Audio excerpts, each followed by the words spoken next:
What does it take to become a thought leader on what is arguably the world's biggest content platform? Stay tuned to find out how accidental vlogging led to YouTube leadership in this instalment of the It Started With Content case study series.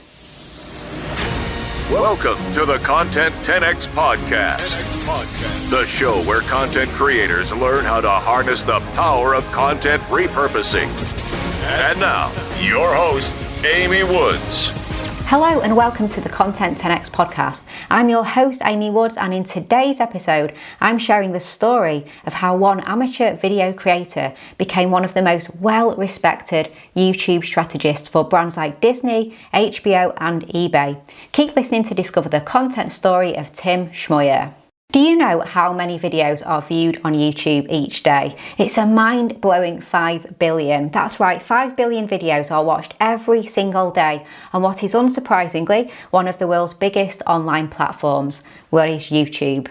YouTube stats never fail to amaze me. For example, by the time you've watched this video, nearly 3,000 hours of new video content will be uploaded to the platform. And by the end of the day, more than 30 million people will have visited the search engine and video sharing site that is YouTube.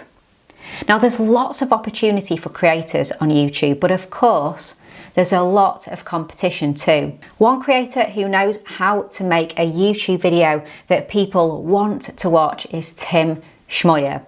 Tim is an entrepreneur and video strategist who's worked with some incredibly big brands including Disney, Warner Brothers, eBay, Budweiser and HBO.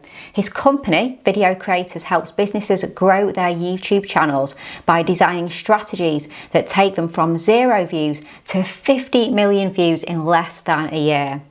In this It Started With Content episode, I'm sharing how Tim became one of the leading YouTube strategists and how content helped him get there. Tim's content story is one filled with romance, confusion, hard work and good old trial and error. So let me first take you back to where it all began and then I'll reveal what we can learn from Tim's journey. So let's go back to 2005. Tim moved across the US for graduate school. He wanted to share updates about his life with his friends and family back home, so he did what many people do and he started a personal blog. But when he wanted to introduce his family to his new girlfriend, a blog post just didn't seem like the right way to do it. But they lived hundreds of miles away and FaceTime, well, that hadn't even been invented yet. So Tim heard about this new platform called YouTube and decided that sharing a video would be a much better way to introduce his girlfriend to everybody back home. So he uploaded a video and emailed a link to his family and friends. He was already an avid content creator, so Tim didn't stop there. In a recent interview with TechSmith, Tim said that he then continued making videos in this way for his friends and family. So we started making what today would be known as vlogs. Back then, that wasn't a word. We were just being awkward in public with the camera. We would just go out and make videos of each other, hanging out at the park, going out to movies, going out to eat. At this point, YouTube itself was still in infancy. It was only a year old when Tim started uploading his pre-vlog vlogs to his channel and sharing them with those who meant the most to him, so his friends, his family, but also strangers too. So this is when Tim spotted something interesting. It wasn't just his friends and his family watching the videos, but all these other people started watching his videos and commenting on them too. Remember, this was back in a time when influencers and YouTubers weren't a thing, but then he saw it as an opportunity to work out what potential this platform had. In an interview with Eric Sue on the Leveling Up podcast, Tim said that he dug deep into YouTube to work out why people were watching and what was it about his videos that struck a chord. And as it turned out, other people were watching Tim trying to work out the same thing. So Tim then created YouTube content for 7 years, experimenting and analysing until his channel was getting 1 million views a month. And what's really interesting about Tim's story is that most people would stop here. Once a YouTube channel becomes that popular, it can make so much money that creators don't really need to branch out into new revenue streams.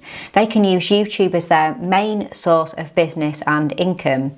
However, Tim was still riding on a wave that started in the early days of YouTube, and he spotted scope to do more. So he decided to put those years of knowledge to good use and found the first ever YouTube education channel.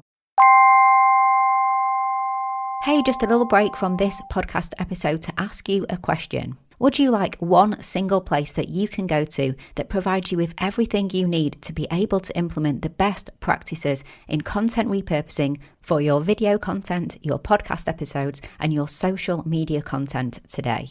To help you get more value from the content that you create, get more time back, and help you reach more people than you ever thought possible. If so, then you are going to love the Content 10x Toolkit. The toolkit is full of video tutorials, templates, checklists, swipe files, step-by-step guides and more that shows you how to repurpose your content in the best ways possible today.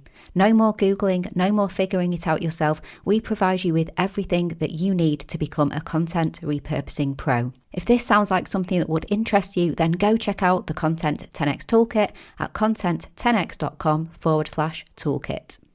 Okay, and back to this week's episode. In 2013, Video Creators was started and was instantly more than just a YouTube education channel. It fast became the go-to authority on YouTube strategy and a really respected business. Now, the channel had a dual function. First, to share knowledge with other people who were using YouTube, and secondly, to show brands that Tim knew what he was talking about to establish his authority. And this is the key takeaway from Tim's content journey. His years of diligent experimentation and analysis of what makes great video content meant that he had insights that nobody else did. He got in on the ground floor of what would become one of the biggest websites ever, but he did the legwork that few were willing to do. And then he did something crucial. He created content to show what he'd learned. He wasn't just creating content as an experiment, he was also creating content which positioned him as a thought leader. He recorded videos of himself sharing tips, how-to videos, thoughts on good video strategies, and so much more. And by sharing his knowledge, people could see that Tim wasn't just a vlogger or throwing stuff at the wall to see what stuck. He was constantly learning and keeping himself at the forefront of the YouTube discussion. And this is what caught the eye of so many brands and why companies like Disney flocked to work with him. It's also why the Video Creators Company has been featured by Fox, Forbes, BBC and even by YouTube themselves. Today, Video Creators is a 7-figure business. Its YouTube channel has over 500,000 subscribers and millions of views across their years of video content. And Tim is still a leader in the video strategy space, and he also married the girl he created the very first vlog about. Now, like many of the stories featured in the It Started With Content case study series, Tim's content journey is definitely not a short story. It spans many years and shows how a long-term commitment to content can pay off, but it also shows how important it is to position yourself as a thought leader in your chosen niche. And Tim had the added benefit of playing a really key role in creating the niche as well. And he worked so hard to be seen and heard by creating content that showed what he was an expert in. That way, when businesses needed help with growing their YouTube audiences and creating a video strategy, it was a no-brainer for who to approach.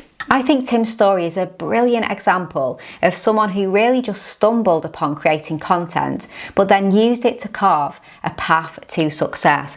Now, thanks to Tim's natural curiosity and an entrepreneurial mindset, his content has helped him become one of the most influential YouTube educators there is and a master of video content. So this truly is a business success story that started with content.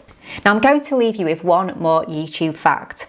If this story has inspired you to get started with video content, but you're worried that you've missed the boat, then don't be, because YouTube is showing no signs of slowing down with the number of hours people spend watching videos. It's up 60% year on year.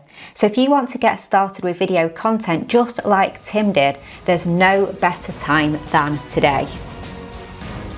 Okay, thank you so much for listening to this week's episode. If you enjoyed the show, then please subscribe on your favourite app so you never miss an episode. And you can also subscribe to the weekly Content 10x newsletter to get the episode delivered to your inbox, along with loads more tips and advice on repurposing, exclusive content news, offers and more. Head to content10x.com/newsletter to become a Content 10x insider. I promise you won't regret it. And if you want help with your repurposing, then check out our fully end-to-end content repurposing service here at Content 10x. I promise you're in good hands with us if you want to maximize your content but leave the hard work to experts so that you can focus on your business. So just head to content10x.com to find out about everything that we could do to support you. And if you prefer a more DIY approach, or you'd like to empower your team, or just learn more about repurposing, then do get a copy of my book, Content 10x, on Amazon, and check out the Content 10x Toolkit. That's at content10x.com/toolkit.